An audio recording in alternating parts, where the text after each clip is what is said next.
Primera jornada, segunda novela.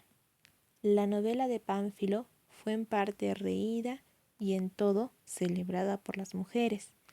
y habiendo sido atentamente escuchada y llegado a su fin, como estaba sentado junto a él Neifili, le mandó la reina que, contando una, siguiese el orden del comenzado entretenimiento, y ella, como quien no menos de cortés maneras que de belleza estaba adornada, alegremente repuso de buena gana, y comenzó de esta guisa. Mostrado nos ha Pánfilo con su novelar La benignidad de Dios, que no mira nuestros errores cuando proceden de algo que no nos es posible ver. Y yo con el mío entiendo mostraros cuánto esta misma benignidad, soportando pacientemente los defectos de quienes deben dar de ella, verdadero testimonio con obras y palabras, y hacen lo contrario. Es por ello mismo argumento de infalible verdad para los que creemos, sigamos con más firmeza de ánimo. Tal como yo, gracias a señoras, he oído decir, hubo en París un gran mercader y hombre bueno que fue llamado Gianoto de Sivigny, lealísimo y recto, y gran negociante en el rango de la pañería. Y tenía íntima amistad con un riquísimo hombre judío llamado Abraham, que era también mercader y hombre harto recto y leal, cuya rectitud y lealtad, viendo Gianoto, empezó a tener gran lástima de que el alma de un hombre tan valioso y sabio y bueno fuese su perdición por falta de fe, y por ello amistosamente le empezó a rogar que dejase los errores de la fe judaica y se volviese a la verdad cristiana, a la que como santa y buena podía ver siempre aumentar y prosperar, mientras la suya, por el contrario, podía distinguir cómo disminuía y se reducía a la nada. El judío contestaba que ninguna creía ni santa ni buena fuera de la judaica, y que en ella había nacido y en ella entendía vivir y morir, ni habría nada que nunca de aquello le hiciese moverse. Gianoto no cesó por esto de, pasados algunos días, repetirle semejantes palabras, mostrándole tan burdamente como la mayoría de los mercaderes pueden hacerlo, por qué razones nuestra religión era mejor que la judaica. Y aunque el judío fuese en la ley judaica gran maestro, no obstante, ya que la amistad grande que tenía con Gianoto le moviese, o tal vez que las palabras que el Espíritu Santo ponía en la lengua del hombre simple lo hiciesen. Al judío empezaron a agradarle mucho los argumentos de Gianoto, pero obstinado en sus creencias no dejaba de cambiar. Y cuando él seguía pertinaz, tanto no dejaba a Gianoto de solicitarlo, hasta que el judío, vencido por tantas continuas insistencias, dijo: Ya, Gianoto, a ti te gusta que me haga cristiano, y yo estoy dispuesto a hacerlo, tan ciertamente que quiero primero ir a Roma y ver allí al que tú dices que es el vicario de Dios en la tierra, y considerar sus modos y sus costumbres, y lo mismo los de sus hermanos los cardenales.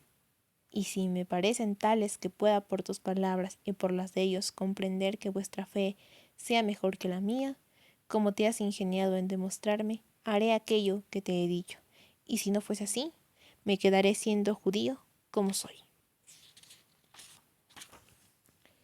Cuando Gianoto oyó esto, se puso en su interior desmedidamente triste, diciendo para sí mismo: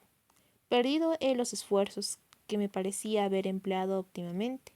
creyéndome haber convertido a éste. ¿Por qué, si va a la corte de Roma y ve la vida criminal y sucia de los clérigos, no es que de judío vaya a hacerse cristiano, sino que si se hubiese hecho cristiano, sin falta volvería judío? Y volviéndose a Abraham dijo: Ah, amigo mío, ¿por qué quieres pasar ese trabajo y tan grandes gastos como serían ir de aquí a Roma? sin contar con que tanto por mar como por tierra, para un hombre rico como tú, todo está lleno de peligros. ¿No crees que encontrarás aquí quien te bautice? Y si por ventura tienes algunas dudas sobre la fe que te muestro, hay mayores maestros y hombres más sabios allí que aquí, para poderte esclarecer todo lo que quieras o preguntes. Por todo lo cual, en mi parecer, esta idea tuya está de sobra. Piensa que tales son allí los prelados como aquí los has podido ver y los ves, y tanto mejores cuanto que aquellos están más cerca del pastor principal. Y por ello, esa fatiga, según mi consejo, te servirá en otra ocasión para obtener algún perdón, en lo que yo por ventura te haré compañía. A lo que respondió el judío: yo creo, Gianoto, que será como me cuentas, pero por resumirte en muchas palabras, estoy del todo dispuesto, si quieres que haga lo que me has rogado tanto, a irme, y de otro modo no haré nada nunca. Gianoto, viendo su voluntad, dijo: vete con buena ventura. Y pensó para sí mismo, nunca se haría cristiano cuando hubiese visto la corte de Roma, pero como nada se perdía, se calló.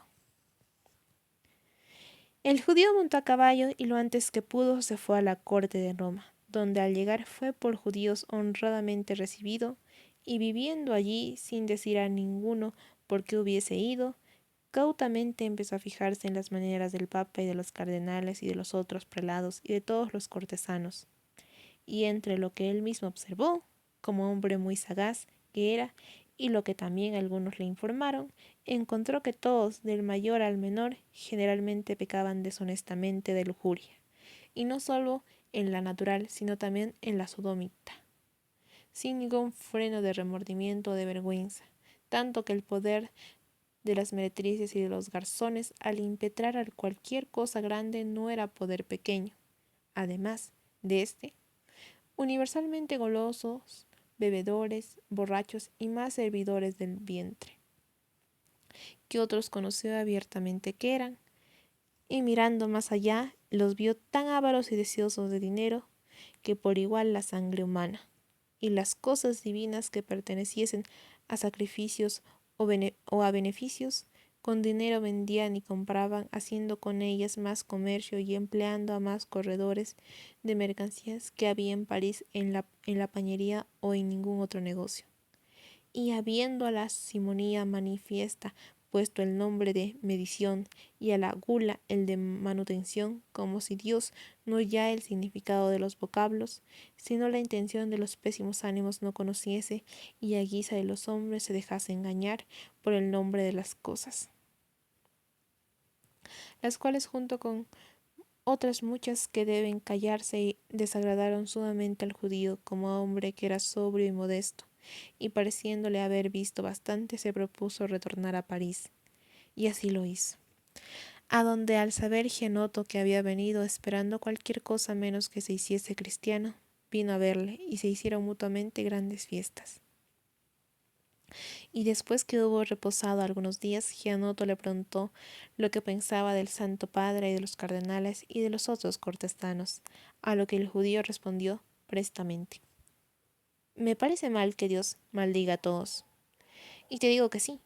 si yo sé bien entender, ninguna santidad, ninguna devoción, ninguna buena obra o ejemplo de vida o de alguna otra cosa me pareció ver en ningún clérigo, sino lujuria, avaricia y gula, fraude, envidia y soberbia, y cosas semejantes y peores, si peores puede haberlas. Me pareció ver en tanto favor de todos que tengo aquella por fragua más de operaciones diabólicas que divinas.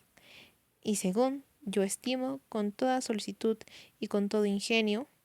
y con todo arte me parece que vuestro pastor, y después todos los otros, se esfuerzan en reducir a la nada y expulsar del mundo a la religión cristiana, allí donde deberían ser su fundamento y sostén. ¿Y por qué veo que no sucede aquello en lo que se esfuerzan, sino que vuestra religión aumenta y más luciente y clara se vuelve? Me parece discernir justamente que el Espíritu Santo es su fundamento y sostén, y como de más verdadera y más santa que ninguna otra, por lo que tan rígido y duro como era yo a tus consejos, y no quería hacerme cristiano. Ahora te digo con toda la franqueza que por nada dejaré de hacerme cristiano. Vamos pues a la iglesia, y allí, según las costumbres debidas en vuestra santa fe, me haré bautizar. Gianoto, que esperaba una conclusión exactamente contraria a esta, al oír decir esto, fue el hombre más contento que había habido jamás. Y a Nuestra Señora de París, yendo con él, pidió a los clérigos de allí dentro que hiciesen a Abraham el bautismo. Y ellos, oyendo que él lo demandaba, lo hicieron prontamente. Y Gianoto lo llevó a la vila sacra y lo llamó Giovanni, y por hombres de valer lo hizo adoctrinar cumplidamente en nuestra fe, la que aprendió prontamente y fue luego hombre bueno y valioso de santa vida. Gracias.